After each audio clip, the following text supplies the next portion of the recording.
What's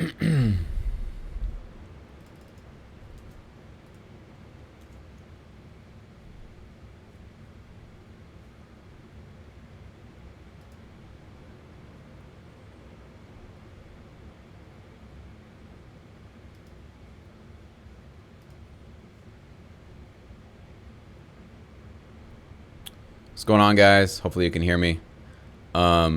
Just taking care of some business today and just figured I'd log on here and do a live stream. So if you guys have any questions or funny stories or jokes, go ahead and post them in the chat. But I'm just going to take care of my business here and do the boring stuff that I have to do. I figured, hey, we can hang out while I'm doing my boring stuff. So.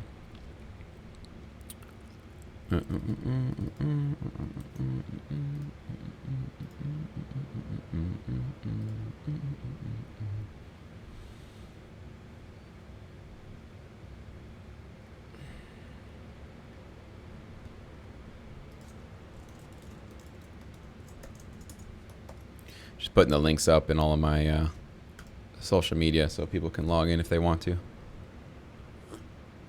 Hey, what's up, Chris? How you doing, man?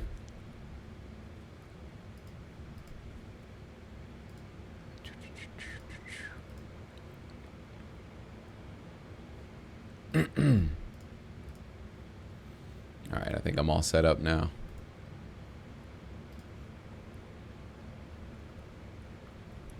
For any of you guys that are syndicate members, if you have any questions about the and my stream health is saying that it's not green. I wonder why. Is it choppy to you guys? You guys see the video okay? Really wish I knew why it was doing that.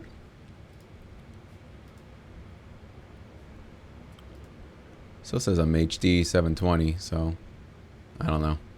You guys let me know if it starts looking really bad, but as of now, it looks like it's all good. All is good. Cool. Thanks, man. Yeah, I don't know.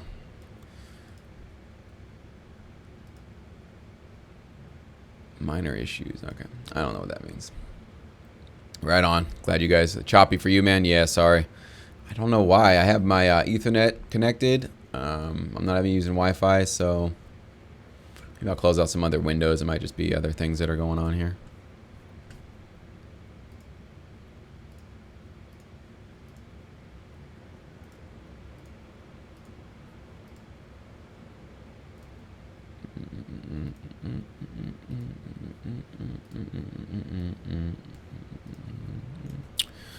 Lots of contracts, lots of payments being made today, doing a lot of PayPal stuff. So, you know, exciting day for a lot of the members today, I'm sure, getting contracts and getting checks. That's always fun. Yeah, I'm going to try to clean up. I have all these open tabs everywhere that might be hogging up some of my power here. Lower res is okay? All right.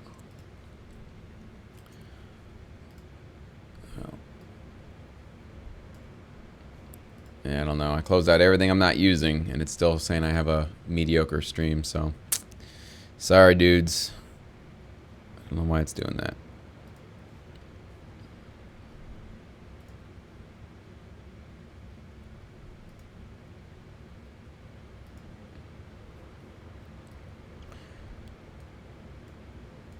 So, anyways, guys, I'm just doing my work. If you guys have any questions or you're interested about something about the industry or the syndicate or whatever, the current licensing opportunity, just chime in and I'll take a look at the chat. Other than that, I'm just going to keep working on what I'm working on here.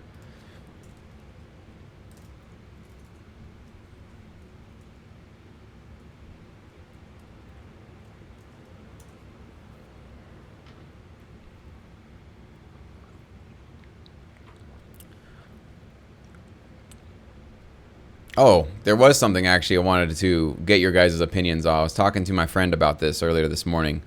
I have the belief, because I've noticed something that's happened in the last like 5 to 7, 8 years since the internet's really come around and it's like decentralizing how we get our entertainment and our music. I've been noticing that I don't think we might be witnessing this new era where we will no longer have like mega pop stars or mega rock stars anymore. And the same goes for movie stars. Like I'm thinking, when I think mega pop stars, rock stars, movie stars, I'm thinking of, Michael Jackson, the Beatles, Bruce Springsteen. I mean, a name that you say it and everybody knows it, and even worldwide probably will know who you're talking about. You say Justin Bieber to somebody, even in whatever South America or Africa, they're gonna know who Justin Bieber is because he's just such a world-renowned phenomenon. So I don't know. I'm thinking that we're passing, because now we don't have a monopoly on distribution, right? Like before, to break an artist, you just throw $1 million at a radio campaign, and like everybody listens to radio to get new music. So you'd either break a pop artist through the pop channels, or you break a rock artist through the rock channels, or hip hop, whatever. And if it stuck, it stuck. Now you got yourself a major pop star, and you can actually push them out throughout the world because they had like a controlled distribution channel. But now you can get your music anywhere online. You can go, YouTube, SoundCloud, Facebook, Pandora. People are still just stealing music on pirate networks and all that kind of stuff. There's satellite radio. There's still terrestrial radio, but it's lost its big market share. So now it's buffering. Okay, yeah, I don't know, man. Still says I have yellow stream health, so I don't know. I might have to go talk to my internet company and find out why they're not giving me the strongest internet here. So, but anyways, if you guys can still hear me, that's kind of what I'm thinking, is that like I don't think we're gonna have any more big pop stars or movie stars or rock stars anymore, just because the distribution channels have been so broken up. And I was trying to think, I was talking to my friend about this, like what was the last after Justin Bieber, right? Because he broke, I think 2009, maybe 2008, 2009. I think that's when he broke. Who was more recent than him?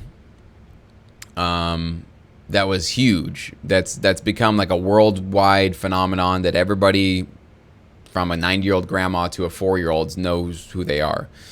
I don't know if we're going to be seeing that anymore because of the breakup of all the distribution channels. So I don't know. It's just something I've been kind of noticing about the future of the entertainment business. Is CD Baby worth opting in for sync, or should you stay away from the music licensing? I don't have a lot of experience with them. CD Baby, I know they do have some licensing opportunities, and I know you can probably get some great stuff with them. Again, they are a large company, meaning that they have thousands of artists that they work with.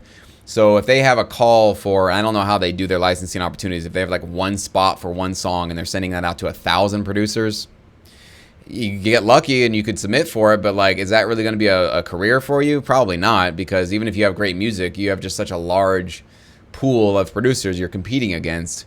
So it's something you could do whatever. You could definitely get lucky here and there and get a placement with them for sure, but I still say stick with smaller boutique music licensing firms that you can get a direct relationship with, right? Every week I'm getting phone calls from my contacts, right? I'm not getting just like a general whatever email. Hey, everybody, send us music. We need music. And there's like, it's not even addressed to me. It's just like, hello, writers, right? I'm not getting those kind of emails. You guys might be getting those kind of emails if you're brand new in the business, just getting general calls for whatever. They don't even know who they're sending these emails out to. They just know they got your email somehow. So they're just calling for all the music they can. You don't want that in the long run for a career. You want somebody calling you going, hey, Joe, hey, Al, hey, whatever. How you doing? We need some music from you. Are you available this week? We need your music. That's what a career more looks like, right? A music licensing career looks like. There's personal relationships that need to be established. So for a big company like CD Baby, they're probably great, as Chris is saying, for distribution. Now, I'm sure that they do great as far as getting your music out there on iTunes and all that kind of stuff. I know TuneCore is another one. I've personally used TuneCore in the past. I loved them. They were great, super cheap, great customer service. Everything was transparent. I could see what I was making. Didn't make a lot of money, but hey, I could see what I was making at least. And their system of distribution was very easy. It was like you just upload your own stuff, upload your own artwork if you wanted to. I like TuneCore. They were great. Again, same thing with their licensing stuff. They have licensing opportunities, but they have thousands of people that they're soliciting music from. So they're going to get super high quality stuff, but you're going to be one of 1,000 people that has no relationship with them.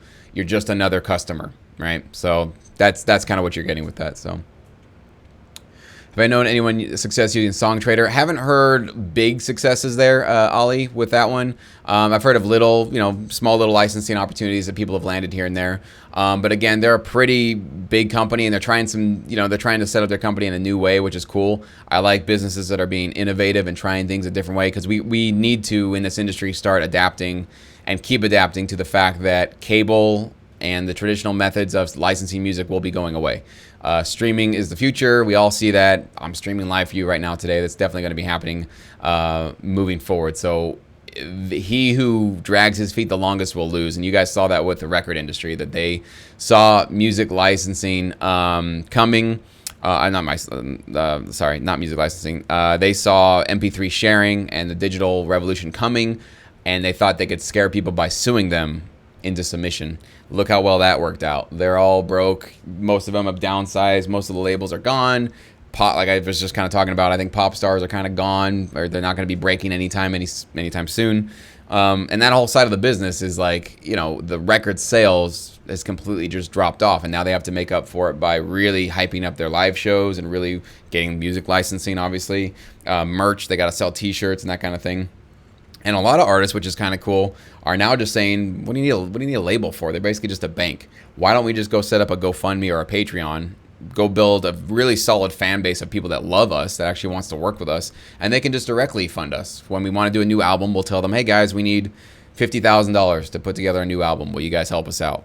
And either they'll get you $40,000 or $25,000 or whatever they can get you, your fans, and that determines your budget. And now you got a great relationship directly with your fans. You have no label in between you saying, that's not a single, don't put that out, or that's a little controversial what you're saying there, you shouldn't do. Yeah, you're not gonna have anybody in a suit telling the artist what to do.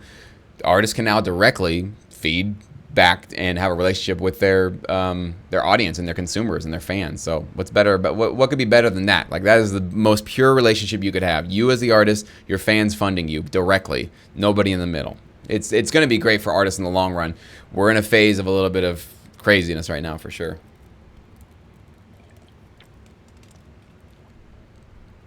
Yeah, record deals. That was one of those things a lot of artists thought, that they were getting advances. They're like, oh my gosh, and this is really common.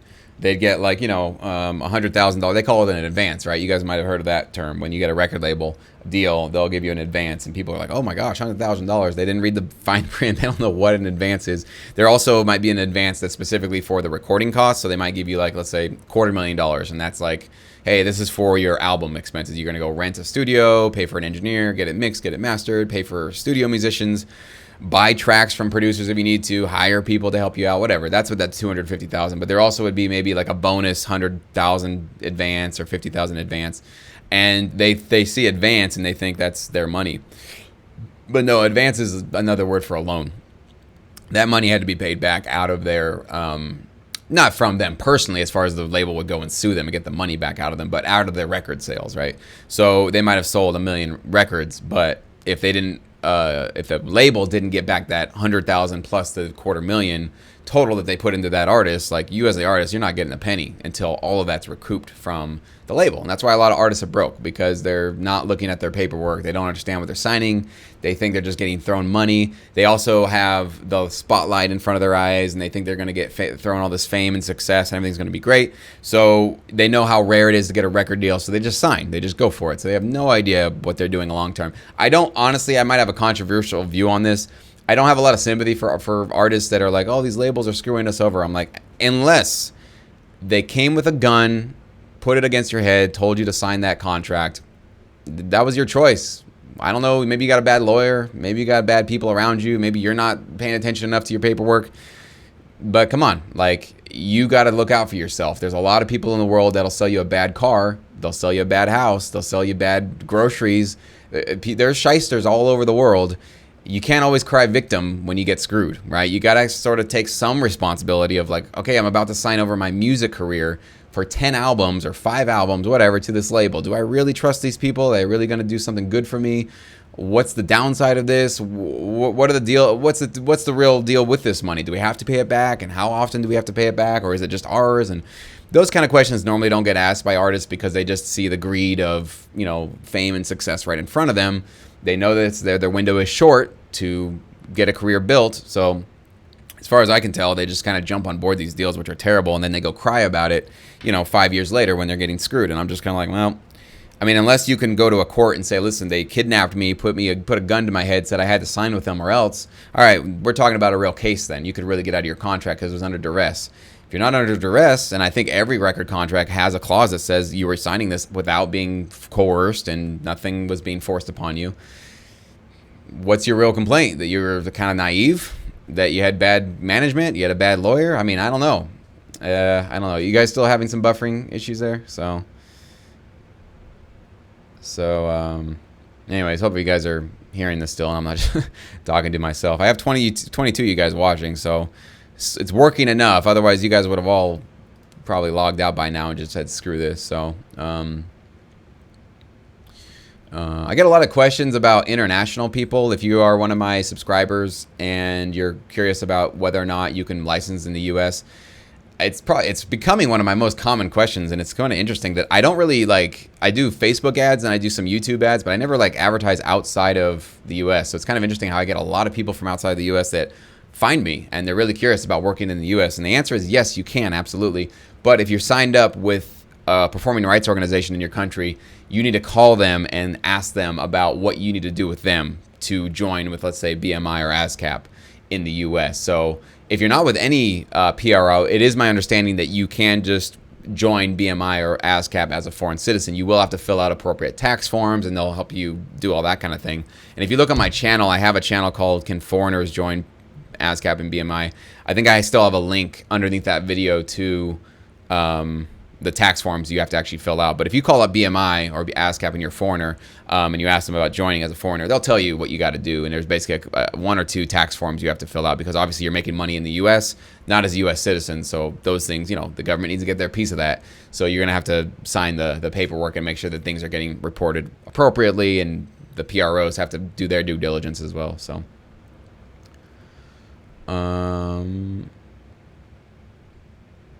how would you package? So LJ Blackler, you want to know, how would you package this to music libraries? Many alter mix, country mix. So Jesse, say you have a melody and you produce several tracks with that melody and many different styles, epic, movie, tree, and country groove. I never have done that. You'd be pretty talented producer if you could do something like that, where you had one track that had an epic movie sound to it, and then another one was more country. The closest I've done to something like that is we did a pop album just now with the Syndicate, and I had multiple versions of each track, and sometimes because we were looking for a tropical pop sound, there would be a track that had a lot of tropical elements in it. So I would create the main version that had everything. If there was a vocal sample, I'd take the vocals out, and that'd be the no vocal sample. And then there would be another version where I take out a lot of the synths, and I just keep the drums and the tropical instruments, like some marimbas or a cool pad that sounded like it was tropical.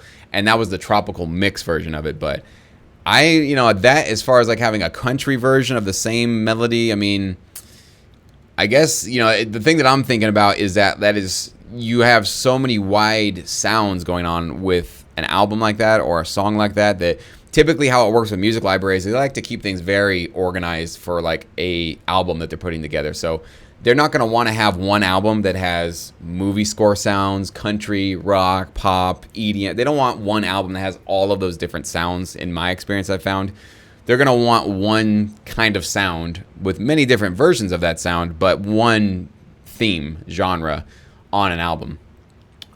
This is kind of funny. I have 3 versions of me on my screen right now, so I see my hands going over the place. It's distracting. I'm going to take one of them away so it's not so crazy.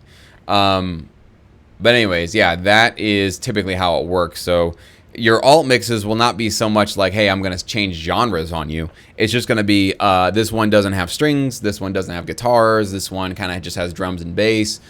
This is a 30-second version, this is a 5-second sting.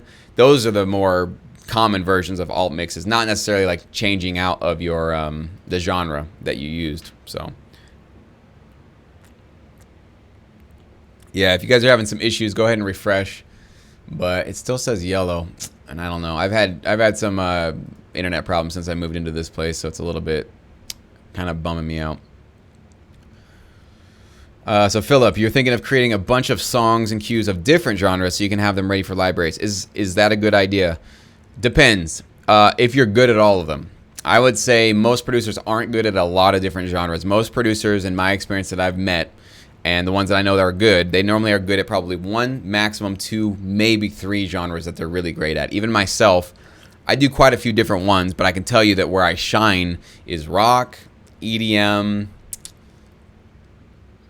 maybe pop, but these days I don't do a lot of pop, so I'd probably even put it back down to those two, rock and EDM. That's really where I shine. Everything else I can do, but it's not my primary focus. It's not something that I'm getting too swept up in. So I would say rather than thinking about, doing 5 different styles of music, try to be honest with yourself. What do you do good? What do you do really well, right? Because you got to be the best at your craft to shine in this business, and you got to be undeniable to a music library or somebody that can offer you a licensing contract. So if you're just okay at making, hip hop tracks, don't do hip hop, right? If you're just okay at making rock tracks, don't do rock tracks. But if you're a beast and you're super talented when it comes to orchestral stuff or trailer music, hey, stay in that lane. If that's what's coming naturally to you, that's what you enjoy, and that's where your strengths are, stay to probably 1 or 2 in the beginning of getting into this business, because you will not become all things to all people, right? That's one mistake that a lot of producers want to be like, well, I'm not limited to a genre. I can do everything. Oh, great. I'm glad you can do every genre and you're equally talented at all of them. Problem with that is it's not true, okay? You probably grew up with a certain kind of music that you really got familiar with. You probably listened to a certain style of music that you really know well inside and out. Stick with that, right? In the beginning, become the blank guy. So if you do country music really well, become the country guy for a certain library that you're working with. That's what I recommend, because then they come to you when they need the country music, right? Now, you could have between 2 or 3 libraries you're working with. To library 1, you're the country guy, but to library 2, maybe you're the pop guy. Maybe you do pop and country. Those are the 2 things you can do really well. Well, there you go. You, for this library, will always be doing pop music. And when they need pop for their custom cues or their library or whatever, you just nail that for them. And the other one, when they need country music, they know you're the country guy. That's kind of how I got my start, is for one set of libraries that I worked with, I was I guess you call me the rock guy, because I did a lot of rock stuff. Minimal rock, I did metal, I did classic rock, I did just a bunch of different kind of rock stuff, and they knew me as the rock guy. I met with another great, pretty substantial library a few years later into my career. I told them that I did rock and EDM at that time. I started with the other library getting into EDM, and what they said is, well, that's cool. We got a lot of rock guys already, though, and we like the rock guys that we have. Don't have anybody doing EDM. You want to become our EDM guy? Like, we really could use a whole album worth of this kind of dance pop music coming out right now. And this is a service business, so I said, I want to do this full time. I'm kind of getting into EDM, and so this is an opportunity to become the EDM guy for this library. And that created, I think, a 4 or 5 year long relationship before there were some shakeups in that business. People kind of went their own separate ways, and I'm still working with some of the people from that core business we started with. But you guys will know as you get into this industry that like companies come and go. Like music libraries, they go out of business. They get swallowed up by other people. People leave businesses or whatever. So, but making sure you have solid relationships is a really, really important thing. Making sure that you keep moving forward. But become that go-to guy or gal for whoever you're submitting to. Don't try to be the jack of all trades, master of none.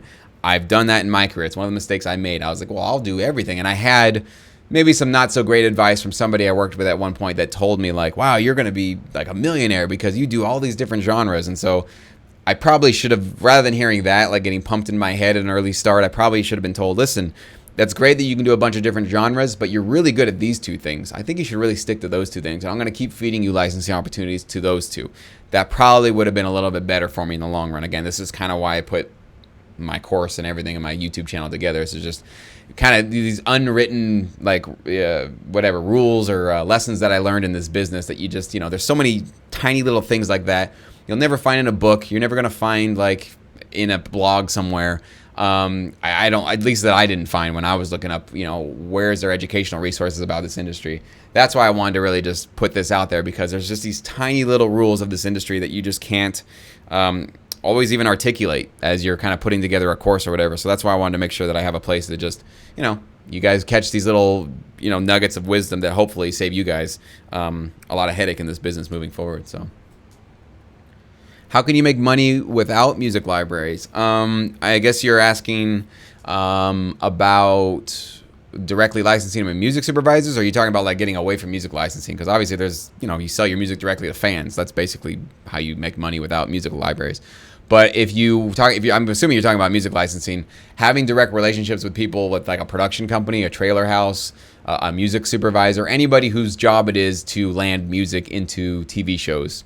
If you have those relationships, or you have a way to build those direct relationships, good for you. I applaud you. You are skipping basically a middleman, which would be a music library. Problem is, most of us don't have those relationships, and unless you're a master networker and you're willing to take risks, meaning like you're going to spend thousands of dollars flying around the country, going to production conferences, going to cocktail hours, trying to rub elbows with the right person, and not coming off like a creep and like somebody who's just looking for a handout. If you can pull all that off, good on you. I'm telling you what worked for me. What worked for me is I just stayed home, made music, and partnered with music libraries that accepted like amateur producers like myself. As long as my music was good, high quality enough, I got said yes to, I got contracts, I got placements. I kept doing that for many, many, many years, right? Eventually, doors start opening up for you in this industry because it's wide open. Anybody can get into it, but not many people stay in it. Like, there's a small percentage of people that actually maintain a full-time career doing this day after day, year after year. And the reason is because only some people have this weird thing called human will, where you face, obstacles, you face this sort of doubt, am I going to make it? Am I not going to make it? Oh, that royalty check wasn't that big.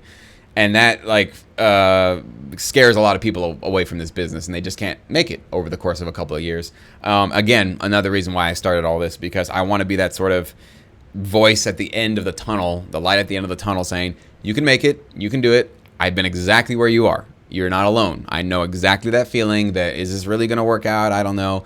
I've been with other people in this industry, and we've had that call. We've talked to each other like, hey, are you feeling like your checks are getting big enough? And are you feeling this is something you should keep doing? And I've been there many times, many more times than I wish I had. And I'm hoping that with what I'm offering here, you guys don't have to go through that. You will hit that. I'm not going to lie to you and say you will never feel doubt or fear or whatever. You're going to feel that. Okay. So just keep it real. Like, you're a human being. You're going to feel doubt and fear. But hopefully through the course of the videos that I'm providing and everything, that you'll have this to just remember that, like, I'm telling you now, I've had many times where I felt like giving up, didn't think I was getting paid enough, felt like I was getting screwed. Maybe I'd wasted a whole bunch of time.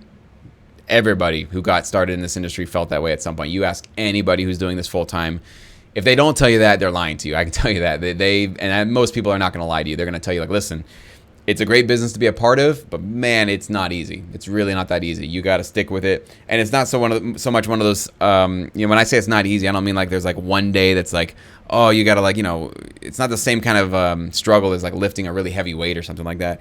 It's like the kind of struggle that's like every day showing up and doing something that doesn't always feel like a dream job, right? It is, because you're still making music, but there are some days where it doesn't feel that way. It's small little obstacles like that, but you got to have this sort of mindset of, I'm going to get through that, and I'm going to like change my perspective on something that's not so exciting about this business and make it exciting and make it a learning opportunity, or I'm going to like collaborate with people on this project and learn something about that. That's really what it takes, is you have to just get through probably some monotony, some boring aspects of it, doing some gigs that maybe aren't your favorite gig. That kind of thing. You're not going to get home run gigs every single week in and week out in this industry. You got to just sort of do some work. It's still work. And now I'm talking a lot to you guys, which is fun. But as soon as we're done with this, rest of the day, I'm doing data entry. I'm registering things. I'm processing paperwork. I'm sending payments, right? So there's work to be done, right? It's not always just cool, making a cool beat. You got to do a little bit of work as well. But hey, at the end of the day, I'm working on my business. You know what I'm saying? And if you're doing this full time, whatever it is you're doing, that's not just making music and having fun making music, serving the needs of a music library, it's still you and your music and your career you're working on. And what's better than that, right? You don't want to be making some boss rich or some company rich that you don't really believe in. Or, my problem was always, I never had a lot of respect for the bosses I worked with. That was always what bugged me. Sometimes I believed in the company, but I was like, who did they choose to run these places? Because, it just always felt like there was millions of dollars being thrown around just stupidly And I couldn't understand how somebody could run their business so poorly. So that, once I had that kind of experience, that's when I realized, I could run my own business. I could do my own, music licensing business for myself, which is essentially what I do now. It's my home business. And I'm not talking about millions of dollars. And if these guys are screwing up with millions of dollars, I think I'm as smart, if not smarter than them. I can do this too. So that was one of the things that gave me a little bit of confidence to do this. Is just I got so fed up with having to go to day jobs where people were like, I was like, I have to listen to your advice. Like, I just, it never worked out for me. I just never worked in that sort of work world. Let me go back to some questions here. Have I worked with Getty Images? No, I have not, because I think a lot of what they do is royalty-free stuff. You can correct me if I'm wrong on that, but I think a lot of the stuff they do is they will pay you a certain flat fee for somebody using your track once, which you can make a living on, right? You can make some money. And I think it was Matthew Fisher, one of the producers that I interviewed 2 weeks ago. That's how he's been making his full-time income. But now he's realizing like there's no passive income in that. You only get paid once every time somebody uses that. TV film music licensing, they use your track once, and assuming you have your writers' royalties attached to it, you get paid every time it goes to air. Then if it goes into syndication, you get paid every time it airs for years, 10 years, 20 years. Goes into another country, like reality shows a lot of times do, popular reality shows do, you get paid every time it goes into every single one of those countries. That's the power of this business. That's why I don't say like don't go to somebody like Getty Images or a royalty-free library, but don't make it your primary bread and butter, right? Like if you're only getting paid once every time, yeah, you'll make some side change. You'll make some money to Matthew did make a full-time income. I shouldn't say that, but he said he was barely making a full-time income. It wasn't like he was thriving. He was just paying his bills, right? So it can be possible, but if you want that sort of passive income of like you're good for many, many years, that's when you want to get into that syndication angle of things. So okay, so how do you find those libraries? So I have many videos on my YouTube channel, so check out a lot of those videos. And I think I have one. I think it's called Common Questions: How do you find a music library, or how do you approach a music library? So I have a library directory.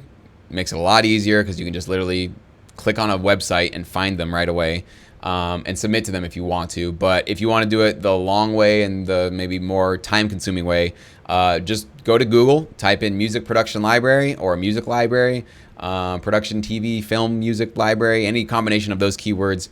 You will find a whole bunch of links. Obviously, you're going to probably want to stay with US-based ones.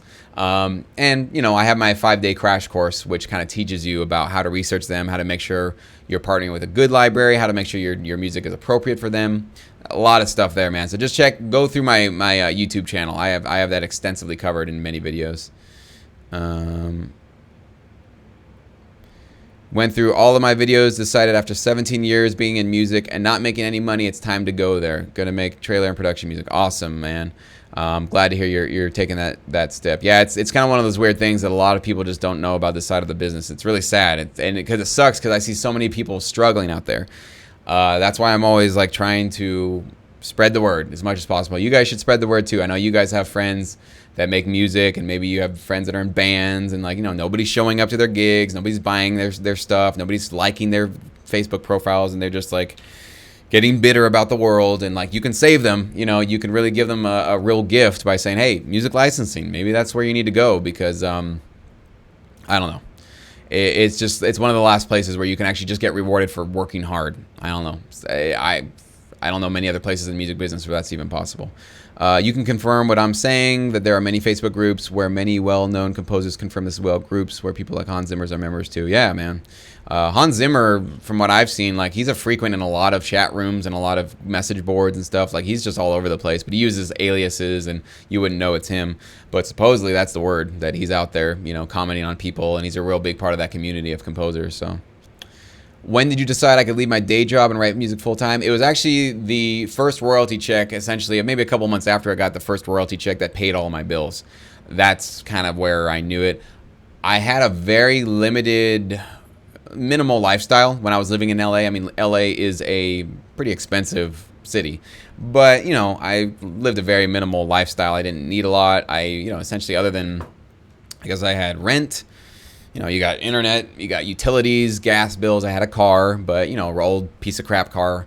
that, didn't cost a lot of money. I owned it outright, so there weren't any like monthly bills or whatever. And this is probably something I shouldn't confess on the internet, but when I'd go to bars, like, because I was in my early 20s or whatever, and when I'd go to like hang out with my friends, go to a bar and a drink, I would literally put like gin into a plastic bag or put another plastic bag on top of it, put it in my pocket, and then go into a bar and order like a Coke, right? Just a soda. Because in LA, if you're not aware, like a gin and Coke is like, whatever, $15. It's just ridiculous in LA. So you go get a Coke though, Coke's like $4, $3, something like that, which is still ridiculous. But I would literally go in the bathroom and put the gin in the Coke bottle. I'd sip a little bit of the Coke out, put the gin in there. Saved a lot of money doing that. So, I had these little like hacks for how you could live in LA without, spending a fortune. Never went out to eat, right? If I went out to eat, it was just kind of like, I'd ordered like appetizers, right? If I went out with friends and they were all ordering these large things, I was like, I'll take the, zucchini or something like that, or I'll take a, quesadilla starter, and I'm good. I already ate before I went out, so I'd eat before I'd go out. You got to live when you're starting, and it's like, one thing I want to get across to you guys is that you have to also like really decide what's more important for you. Like, is having all the stuff like more important to you, or is your time more important, meaning that you could just spend your days making music? So if you live a very expensive lifestyle right now, you have a lot of expensive things that you like, and you want to travel a lot, or whatever it is that, like, those things that you feel like you have to have, what's more important to you, all those expensive things, or being able to just make music full time? If you can get rid of almost everything. So many people only look at like one side of the balance sheet when they're thinking about their finances, sorry, my phone's all buzzing right now. I don't know what's going on. Oh, sorry guys, 1 second. Probably might have to take that in a little bit. But so many people only look on one side of their finances. They actually say, I just want to make more money, right? That's like, whatever. I'm not telling you guys anything new. That's the whole deal here in this country and around the world, really. It's like, I need more money. But nobody thinks about, like, I need to reduce expenses, right? Nobody ever talks about that. What can I reduce? If I don't need this $500 a month thing that I'm doing, wow, look at how much more money I have in the bank that I can be a little bit more comfortable, and I don't have to do the things that I don't want to do. Nobody thinks about that side of the equation. So anyways, I'm sorry guys, I'm gonna have to cut this one short because I actually have to go pick somebody up. So let me just finish this off though. I will come back. I don't know if I'll be able to see your questions here, guys, so I apologize for that if I didn't get to all of them. Actually, let me see if I can get through them real quick. Anyways, look on the other side of the equation, okay? Don't always look about just how much money can you get. Think about what you can reduce, and you're gonna find out that you'll actually be a much more satisfied person, because you're just taking you're getting rid of just excess in your life. You're trimming the fat out, and you're just getting to the things that are important. And you'll be surprised, a lot of things you don't really need. You think you need, you actually don't. Let's see.